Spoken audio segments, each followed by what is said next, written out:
प्रभु प्राप्ति के सहज अनुभव, प्रभु प्राप्ति के सहज अनुभव, राजयोग से किए जिन्होंने, उनके मुख से सुने, सुनकर खुद चिंतन करें, राजयोग की विधि सीख कर सहज अनुभव खुद भी करें, खुद भी करें, खुद भी करें, खुद भी करें। ओम शांति। नमस्कार, गुड मॉर्निंग। बाबा के बच्चे कितने अच्छे। इंग्लिश में कहावत है, the family who dines together lives for long together. कितना अच्छा हो अगर एक ही परिवार के सभी सदस्य मिलकर एक ही राह पर चल रहे हैं, और वो राह अगर ज्ञान की हो तो कहना क्या, जैसे सोने पे सुहागा। जो परिवार अब आपको हम मिलवाने जा रहे हैं, जिस परिवार से, उन परिवार की जो मुख्य प्रशासिका कह लीजिए, होम मिनिस्टर कह लीजिए, वो बैचलरहुड से ज्ञान में थी बिफोर मैरिज। फिर उनका विवाह हुआ, ज्ञान में आई। उनको एक निश्चिंतता थी कि मैं जब विवाह उपरांत अपने पति को भी, अपनी युगल को भी इस ज्ञान में जरूर लेके आऊंगा। ये कुछ निश्चय सा बना हुआ था उनको कि मुझे कोई समस्या नहीं आएगी, क्योंकि ब्रह्मा कुमारी के ज्ञान के बारे में कहा जाता है कि ये लोग रिश्तों को उल्टा परिवर्तित कर देते हैं। बात सिर्फ पवित्रता की होती है, एंड इसके बारे में कहा जाता है कि कैलिब्रेसी इज बाई चॉइस। आपकी चॉइस है। जब आप ज्ञान में चलते हैं, ईश्वरीय राह पर चलते हैं, अगर ईश्वर ने आपको मनुष्य से देवता बनाना है, कुछ पद ऊंचा करना है, एक होता है पुजारी, एक होता है पूज्य। पुजारी से पूज्य बनना है, सीट बदलनी है, तो उस सीट से इस सीट पे आने के लिए कुछ तो त्याग करना पड़ेगा ना। लेकिन इस ज्ञान की सबसे अच्छी बात है, आपको कुछ करना नहीं पड़ता, वो स्वयं परमपिता परमात्मा करा देता है। आपको निश्चय है अगर कि मैं जिसका परिचय प्राप्त कर रहा हूं वो स्वयं ईश्वर है, परमपिता परमात्मा है, तो बाकी सब सहज हो जाएगा। आपके जीवन में आने वाली उलझने उसकी हो जाएंगी। जैसे एक पुत्र अपने पिता के साथ कहीं जाता है तो पिता उसका हाथ पकड़ता है। हाथ पकड़ता है इसलिए कि उसका हाथ छूट ना जाए। बेटे को डर होता है हाथ छूट गया तो मैं गुम हो जाऊंगा, और पिता को उससे ज्यादा उसकी चिंता होती है, इसका हाथ छूट गया तो मुझे इसको ढूंढना पड़ेगा। तो दोनों एक तरीके से जुड़े हुए होते हैं। पिता ने पुत्र का हाथ पकड़ा तो वो छूटेगा नहीं, पुत्र पिता का हाथ पकड़ेगा तो छूट जाएगा। तो जब हम अपना हाथ उस परमपिता परमात्मा के हाथ में दे देते हैं, सौंप देते हैं, और निश्चय कर लेते हैं कि मैं जिस राह पर चल रहा हूं उस पर मैं अपने परिवार के अन्य सदस्यों को भी चला सकता हूं, तो फिर सहज हो जाता है। वो फिर अच्छे अच्छे अनुभव आपको सहज अपने आप होने लगते हैं, क्योंकि ये राह ही ईश्वरीय राह है। इसका नाम ही ईश्वरीय ज्ञान है। सहज सहज अनुभव उस परमपिता परमात्मा से मिलने के। तो बहन जब ज्ञान में चली, उनके बाद विवाह उपरांत नेचुरली दो विपरीत आत्माएं मिलती हैं। वो अलग जगह से, वो अलग जगह से, अलग परिवार, अलग संस्कार, लेकिन वो एक होते हैं। फिर एक होने के बाद उस ज्ञान में एक साथ चलना एक अलग बात हो जाती है। वो बहन कैसे अपने पति को उस ज्ञान में लेके आई, कैसे उनको अनुभूतियां हुई, कैसे ईश्वर ने वो राह बनाई कि वो उस राह पे चलकर दोनों एक ही राह के मुसाफिर बन जाए। है ना। तो एक गीत है, याद आता है मुझे, एक मंजिल राही दो फिर प्यार न कैसे हो। प्यार तो उस परमपिता परमात्मा का है। जब एक ही मंजिल पे चलना है तो राहियों की मंजिल एक हो जाएगी, तो राह भी आसान और सहज हो जाएगी। फिर उसके बाद संतान होती है, संतान भी उस राह में चलने लगती है, तो कितना अच्छा होता है। लेकिन ये सब सुनना सहज है, सुनने में सहज लगता है, लेकिन क्या सहज होता है? नहीं। एक आयु लगती है, एक समय लगता है, 5 वर्ष, 2 वर्ष, 7 वर्ष, 10 वर्ष, कुछ भी समय लग सकता है। लेकिन अगर आपके संकल्प पक्के हैं, आपका निश्चय पक्का है, ईश्वर पे विश्वास पक्का है, तो फिर सब अच्छा ही होगा, जैसे इस परिवार के साथ हुआ। ये बंसल परिवार है। ये ज्ञान में, जैसे कि मैंने बताया, पहले एक पत्नी आई, फिर अपने पति को लेके आई, फिर इनकी बिटिया। कैसे इन तीनों के जीवन में परिवर्तन हुए और वो कैसे तीनों एक ही मंजिल के राही बन गए, वो हम मिलते हैं। आइए इस परिवार से, इनका शौक में मैंने आपको नाम बताया, बंसल परिवार है। इनकी पत्नी, इनके पति रमन जी, इनकी बिटिया रिया। आइए आपको मिलवाते हैं कैसे अनोखे प्यारे से परिवार से, प्यारे से बाबा के प्यारे बच्चों से। नमस्कार, ओम शांति, खुश रहिए, मुस्कुराते रहिए। ओम शांति। मेरा नाम रमन बंसल है और मैं आज आपको अपने ज्ञान में आने का अनुभव सुनाता हूँ। आज से तकरीबन 6 साल पहले मैंने ब्रह्मा कुमारीज़ का कोई नाम नहीं सुना था, कुछ भी नहीं जानता था। मेरी पत्नी इसके बारे में जानती थी और पहले थोड़ा बहुत उनको नॉलेज भी थी। तो मेरा जो ससुराल है वो हरियाणा साइड है, तो यहाँ से तकरीबन 3-4 घंटे का रास्ता पड़ता है।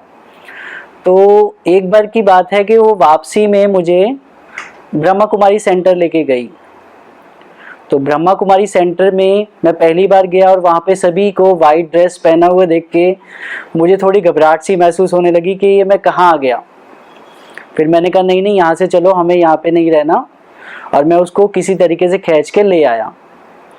उसके बाद जैसे कि मेरे को कोई शक्ति कुछ इंट्यूशन करा रही है, तो हमारा रोज का वैसे ये रूटीन रहता था कि जब मैं अपने काम से वापस घर आता था तो हम दोनों, मेरी पत्नी और मैं दोनों सीरियल्स देखा करते थे।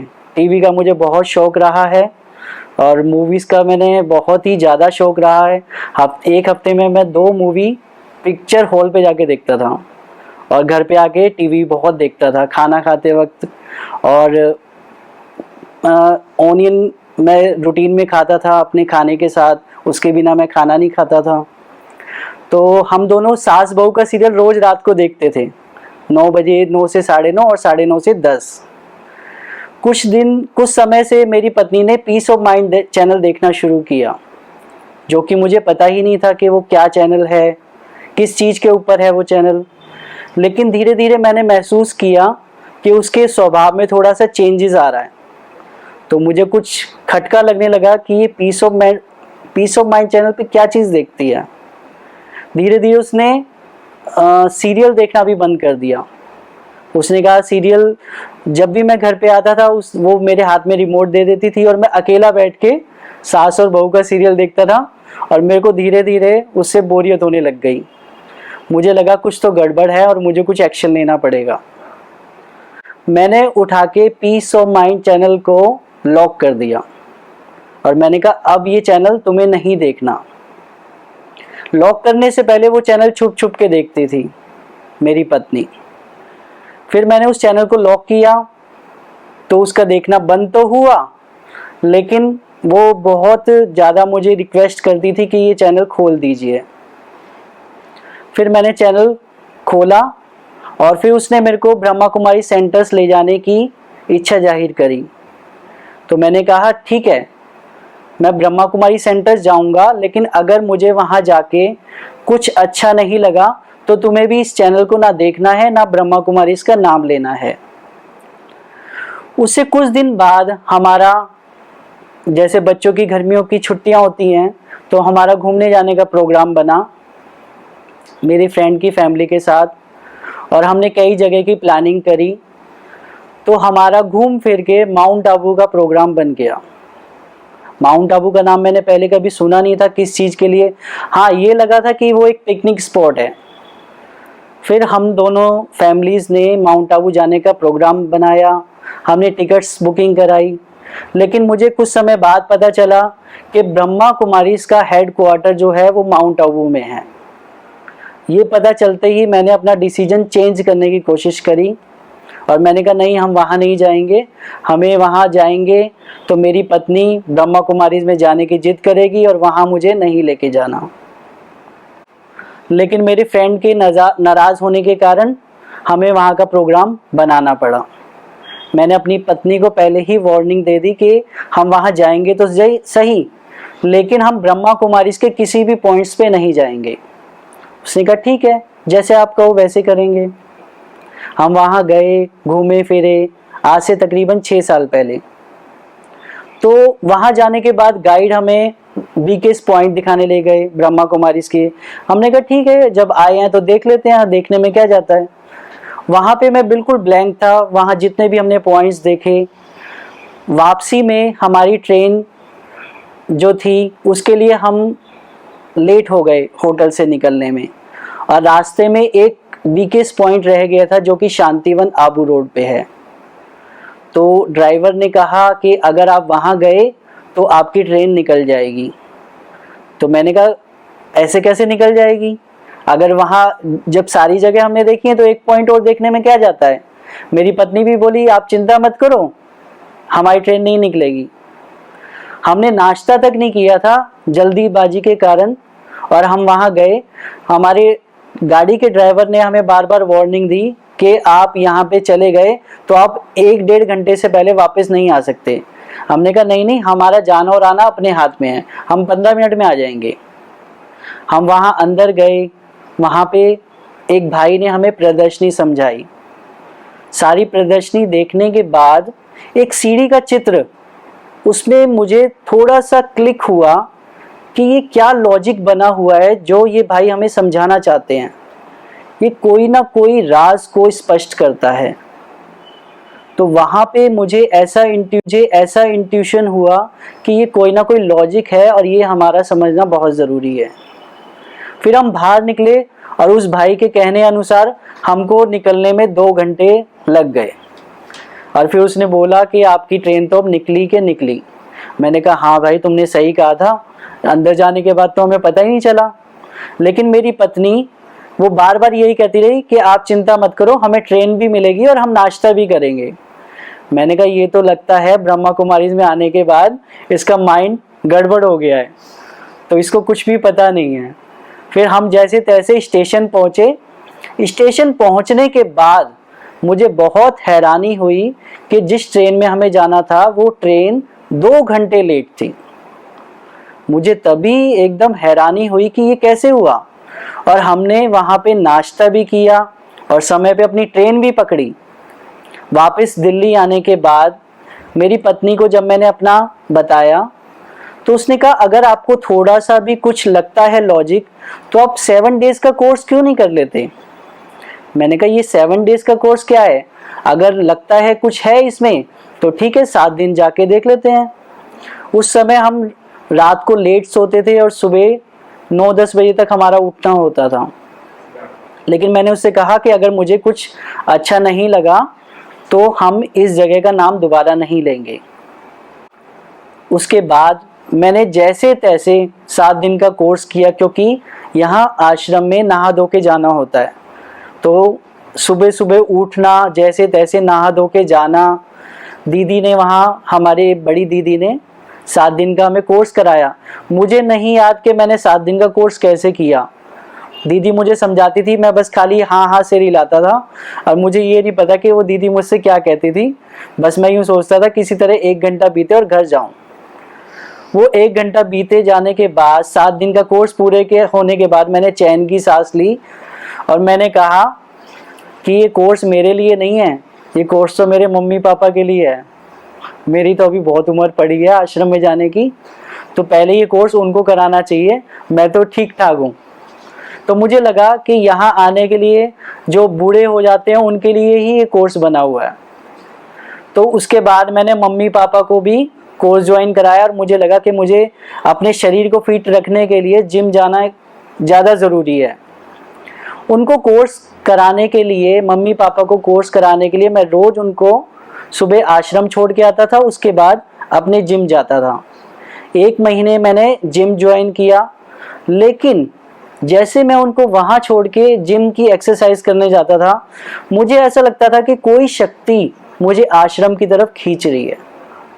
मैं नहीं जानता था वो कौन सी शक्ति है, भगवान की शक्ति है या किसकी शक्ति है, लेकिन रोज मेरे साथ ऐसा होता था कि वो शक्ति मुझे बार बार खींच रही है अपनी तरफ। मैंने फिर दृढ़ निश्चय कर लिया कि किसी तरह 1 महीने मैंने जिम ज्वाइन पूरा होने के बाद रेगुलर आश्रम जाना शुरू किया। वहाँ पे मुरली क्लास होती थी, लेकिन मुरली क्लास मुझे समझ नहीं आती थी। उसके बाद मैं साथ साथ शिवानी दीदी का प्रोग्राम भी देखता था। शिवानी दीदी के प्रोग्राम में मुझे एक बात क्लिक करी। दीदी ने बताया कि आपको मुरली चाहे ना समझ में आती हो, लेकिन आप 1 महीने रेगुलर मुरली सुने, उसके बाद आप बताएं कि आपको क्या अनुभव है। मैंने दृढ़ निश्चय करके 1 महीने मुरली रेगुलर सुननी शुरू करी, चाहे कुछ भी हो जाए, चाहे मुझे मुरली ना भी समझ में आए। लेकिन 1 महीने के अंदर मैंने ये अनुभव किया कि जैसे मैं पता नहीं क्या से क्या बन गया हूँ। मुझे मुरली में इतना टेस्ट आने लगा कि जैसे मुझे लगा जिस भगवान की हम पूजा करते आए, मंदिर जाते आए, उन्हें जल चढ़ाते आए, कभी नंगे पैर गए, कभी उन पे पानी चढ़ाया, जल चढ़ाया, उपवास किया, व्रत करे, लेकिन वो भगवान की शक्ति कौन है और वो कैसे हमें अपनी तरफ खींच रही है और कैसे हमसे बात कर रही है, इसका अनुभव मुझे ब्रह्मा कुमारी सेंटर में मुरली क्लास ज्वाइन करने के बाद हुआ। वो दिन और आज का दिन है, मुझे 6 साल हो गए हैं और मैंने एक भी दिन मुरली क्लास मिस नहीं करी। और आज मुझे परमात्मा शिव की शक्ति, जिसको हम शिव बाबा कहते हैं, वो मुझे रोज़ कोई ना कोई नया अनुभव कराती है। और आज तक मैंने अपने आप को, परमात्मा को यही कह के सौंपा है, शिव बाबा आपको इस इंस्ट्रूमेंट को जहाँ यूज़ कराना है, जिस कार्य में यूज़ कराना है, उस कार्य में आप अपने आप यूज़ करा लो, मैं तैयार हूँ। मैं सिर्फ निमित्त बनकर आपके ही कार्य में सहयोग करूँगा।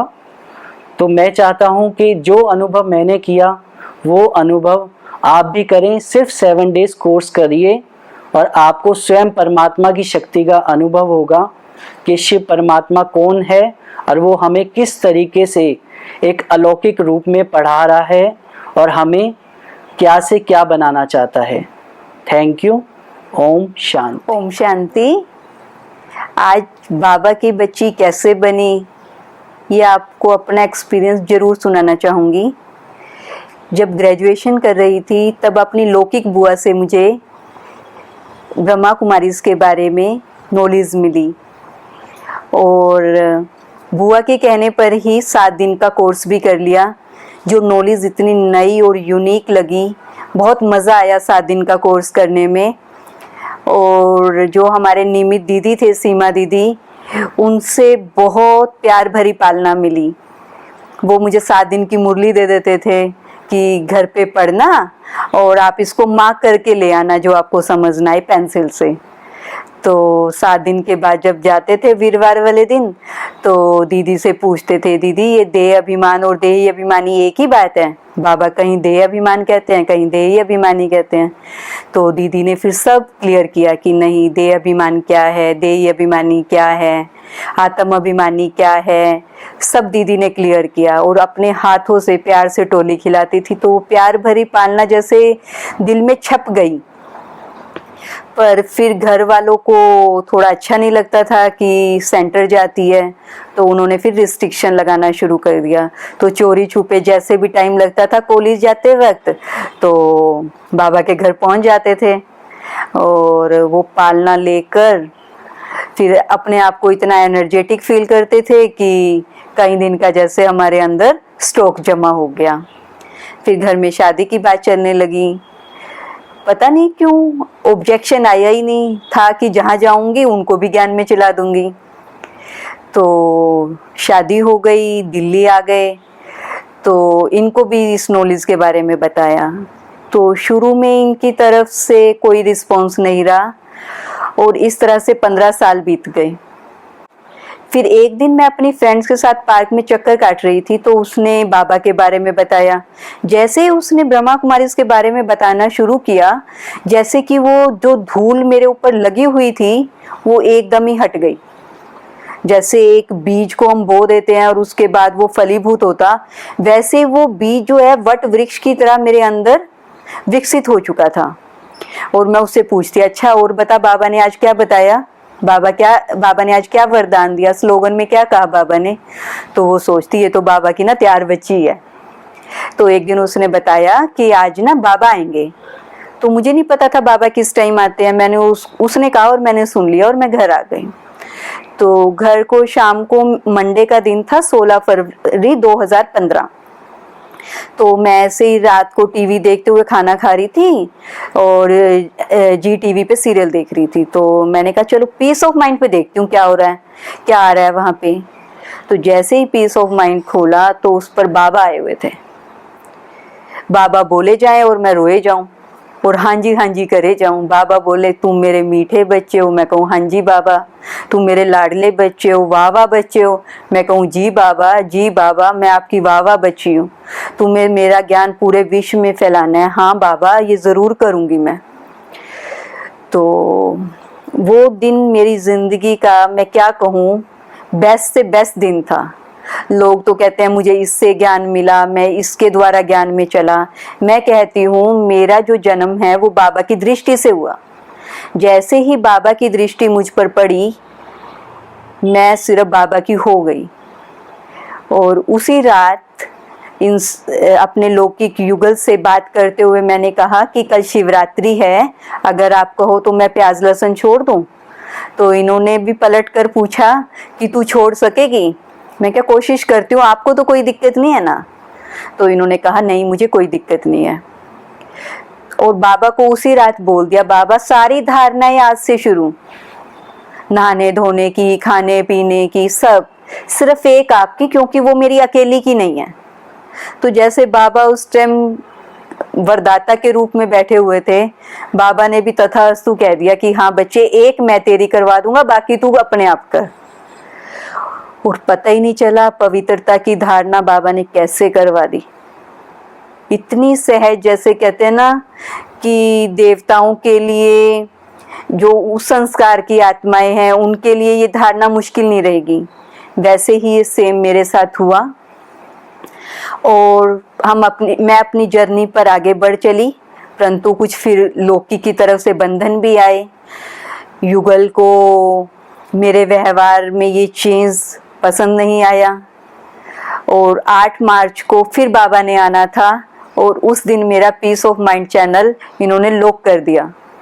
क्योंकि मेरा रूटीन था कि हर सीरियल मैं इनके साथ देखती थी और फिर दिन में अपना उस सीरियल को दोबारा देखती थी। तो मैंने फिर क्या किया कि इनको रिमोट दे देती थी, जैसे ये आते थे, और उससे पहले पीस ऑफ माइंड देखती रहती थी।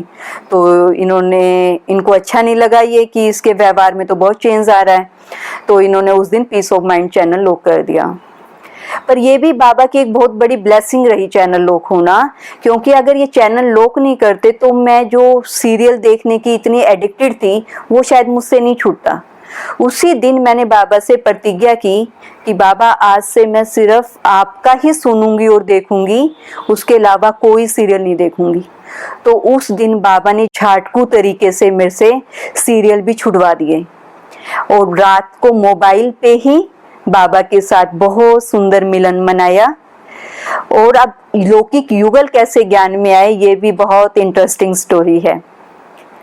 25 मार्च को हमारा मधुबन जाने का, माउंट आबू ही कहूंगी अभी तो, माउंट आबू जाने का घूमने का प्रोग्राम था। और इनको उस टाइम तक नहीं पता था कि जो माउंट आबू है वो ब्रह्मा कुमारीज का हेडक्वार्टर है। हफ्ता पहले ही इनको पता चला। तो इन्होंने बहुत कोशिश की कि हम माउंट आबू की बजाय कहीं और चले जाएं, पर ड्रामा में प्री प्लान तो हमारा माउंट आबू जाना ही था। तो हम माउंट आबू पहुंच गए, पर बाबा ने इस जर्नी के दौरान मेरा हमेशा इनके लिए हाँ जी का पाठ रखा। कभी भी मैंने इनका ओपोजिशन, विरोध नहीं किया कि नहीं मैं ऐसे नहीं ऐसे करूंगी। तो जैसे ही हम माउंट आबू पहुंचे तो यहाँ से ये मुझे कह के लेके गए कि हम वहाँ किसी भी ब्रह्मा कुमारी के पॉइंट पे नहीं जाएंगे, वहाँ जाके जिद मत करियो। तो मैंने कहा ठीक है, जैसे आप कहो, मुझे क्या दिक्कत है। तो हम माउंट आबू जैसे ही पहुंचे, वहाँ का टैक्सी वाला भैया कहता कि सर यहाँ पर ना बीकेस के 4 पॉइंट है, वो आप जरूर देखना, आपको बहुत अच्छा लगेगा। ये मुझे देखे और मैं इनको देखूं। तो ओम शांति भवन में भी इन्होंने कुछ समझा, पर उस टाइम तक इनको कुछ समझ नहीं आया। जब हम 28 मार्च को वापस आने लगे तो शांति वन में डायमंड हॉल में इनको सीढ़ी का चित्र बहुत पसंद आ गया और हम गाड़ी के लिए भी लेट हो रहे थे। तो मैंने इनको कहा कि आप चिंता नहीं करो, हमारा ब्रेकफास्ट भी हो जाएगा और हम टाइम से अपनी गाड़ी भी पकड़ लेंगे। और बाबा की मदद रही, हमने गाड़ी भी टाइम से पकड़ी और हम वापस दिल्ली आ गए। उस दौरान इनके मन की स्थिति थोड़ी ऐसी रही, तो मैंने मौका देखकर इनको बोला कि आप ना 7 डेज कोर्स कर लो। परंतु उसमें भी इन्होंने शर्त लगा दी कि मैं 7 डेज कोर्स तो कर लूंगा, क्योंकि उस टाइम इनका रूटीन क्या था, 9 बजे उठने का, फिर चाय पी के नहाना धोना और लेट, और सेंटर किस टाइम जाना है, वहां पर दीदी ने 7:30 का टाइम दे दिया कि आप इस टाइम कोर्स के लिए आ जाना। तो इन्होंने बात मान ली, परंतु कंडीशन लगा दी कि मैं वहां पर अगर मुझे नहीं अच्छा लगा तो फिर तू भी वहां पर अब कभी नहीं जाएगी। तो मैंने कहा ठीक है, कोई बात नहीं, क्योंकि मुझे बाबा ना हमेशा हाँ जी कहलवाता था इनके आगे, कभी नहीं कहा कि नहीं आप नहीं जाओगे तो मैं तो जाऊंगी, आप मुझे क्यों रोकोगे। मैंने कहा ठीक है, हम साथ ही चलेंगे। तो 7 दिन का कोर्स हो गया, कोर्स इनको अच्छा लगा। तो इन्होंने कहा कि इस कोर्स की जरूरत ना मम्मी पापा को ज्यादा है, तो इन्होंने फादर इन लॉ और मदर इन लॉ को भी कोर्स करा दिया और खुद उनको छोड़कर एक्सरसाइज करने जाते थे जिम में। परंतु बाबा तो है ना ऑलमाइटी, उनकी खींच से वो कैसे बच पाते, तो उनकी इनको खींच होने लगी। एक्सरसाइज करते थे और इनका मन रहता था बाबा के घर में। तो एक दिन गुरुवार का दिन था और मैं पीछे मुड़ के देखूं ये बैठे हुए हैं। मैंने इशारों में पूछा क्या हुआ, आप कैसे आगे एक्सरसाइज में नहीं गए। तो फिर इन्होंने बाद में बताया कि मैं वहां हूं और मेरा मन यहाँ पे पड़ा है। और फिर इस दौरान हम जैसे शिवानी दीदी को भी सुनते थे, तो उन्होंने कहा कि आप सेंटर जाओ, रेगुलर मुरली सुनो, आपको ना जरूर मुरली समझ आने लग जाएगी। तो फिर इनको मुरली समझ आने लगी, ज्ञान में पक्के होते चले गए। बाबा ने हर चीज को एक्सपीरियंस कराया कि ये करोगे तो ये चीज मिलेगी, ये रिजल्ट है इसका, अगर ये करोगे तो इसकी ये रिजल्ट है। तो सब बहुत बहुत बढ़िया रहा। लोकी की तरफ से बहुत परिस्थितियां आई, पर बाबा ने उस टाइम हाथ नहीं पकड़ा था। ऐसे नहीं कहूंगी बाबा हाथ पकड़ के चला रहे थे, बाबा मुझे गोद में बिठाकर चला रहे थे। बाबा ने गोद में ऐसे बिठा रखा था जैसे कि मैं एक बहुत छोटा बच्चा हूं। और इस दौरान हमारे दोनों के रिश्ते इतने बेहतर हो गए। पहले जैसे छोटी छोटी बातों में झगड़ा हो जाता था, कहा सुनी हो जाती थी, तो बच्चे भी वो चीज देखते ही थे। तो इसका पॉजिटिव असर बिटिया पर भी आया। उसने भी देखा कि ज्ञान में चलने के बाद मम्मी पापा का झगड़ा तो बिल्कुल बंद हो गया है। तो उसने भी इस नॉलेज को समझना शुरू किया और अपनी पढ़ाई में उसको जोड़ना शुरू किया। तो आज वो भी बाबा के साथ को हर वक्त महसूस कर रही है। बेटा भी छोटा है, इतना समझ तो नहीं पाता, परंतु वो भी बहुत अच्छे से हर बात में बाबा के साथ और प्यार को अनुभव कर रहा है।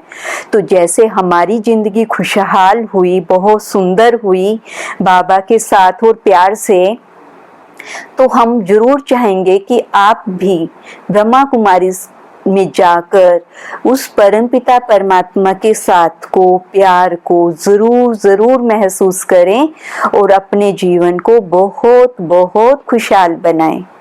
ओम शांति। ओम शांति। मेरा नाम रिया है और मैं एक विद्यार्थी हूँ। मुझे बाबा का परिचय करीबन 1.5 साल पहले मिला।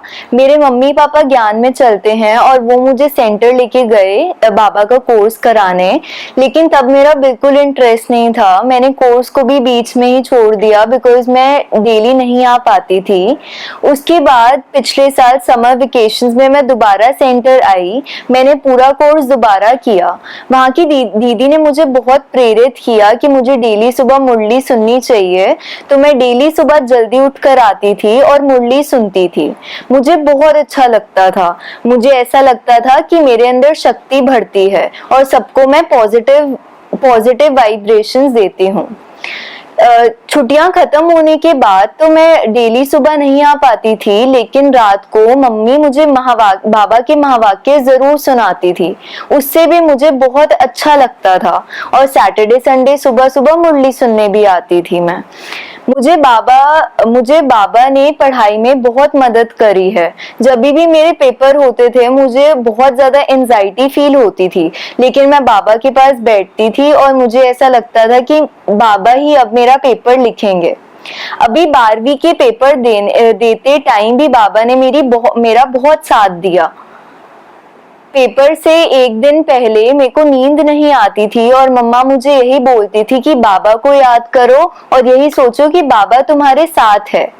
तो अगले दिन जब मैं पेपर देती थी तो मुझे ऐसा लगता था कि बाबा ही मेरा पेपर लिख रहे हैं।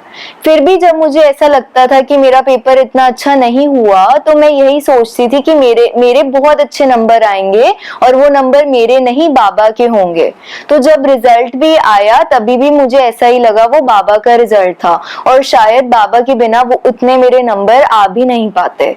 मैं बहनों की भट्टी में भी गई और वहां पर भी मुझे बहुत अच्छे एक्सपीरियंस हुए। हमने 3-3, 4-4 घंटे की क्लासेस अटेंड करी और वैसे मैं एक जगह कहीं बैठकर कोई क्लास नहीं अटेंड कर सकती, पर बाबा की इतनी शक्ति थी कि मैंने एक ही जगह बैठकर पूरे दिन क्लासेस अटेंड करी। वहां पर मेडिटेशन करके भी मानो मुझे ऐसा लगा मैं फरिश्ता जैसी हल्की हूँ। तो बाबा ने मुझे मेरी लाइफ में हर एक स्टेप पर मेरा बहुत साथ दिया है। फिर मुझे ये भी लगा कि हम लास्ट में आए हैं तो हम कैसे अपना पुरुषार्थ बढ़ा सकते हैं। तो मुझे एक वीडियो एडिटिंग की सेवा दिखी। वैसे तो मुझे वीडियो एडिटिंग नहीं आती थी, बट बाबा की हेल्प से मैंने वो भी सीख ली और उसमें भी मैंने उस सेवा में भी अपना कंट्रीब्यूशन दिया। तो बाबा ऐसे ही हमारे स्किल्स को भी इनहैंस करता रहता है। ऐसे ही बाबा को अपनी लाइफ में हर स्टेप पर रखेंगे तो हम लाइफ में बहुत आगे जाएंगे। ओम शांति। ओम शांति। आपका रूहानी अनुभव कुछ असर ऐसा कर गया, हमको बड़ा आनंद आया, दिल खुशी से भर गया। आपका करते हैं हम दिल जिगर से शुक्रिया। जिस बाप ने ऐसा बनाया, शिव बाप का भी शुक्रिया। ओम शांति।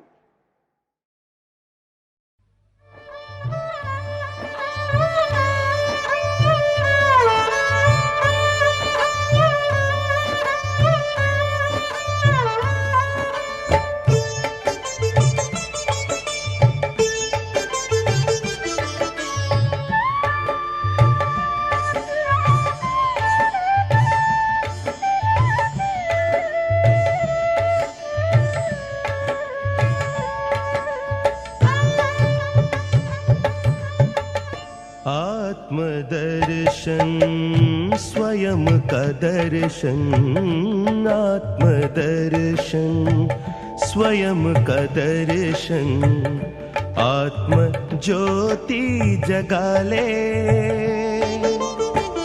बुझी हुई जगा कर ज्योति, स्वराज्य फिर पाले। आत्मदर्शन स्वयं का दर्शन।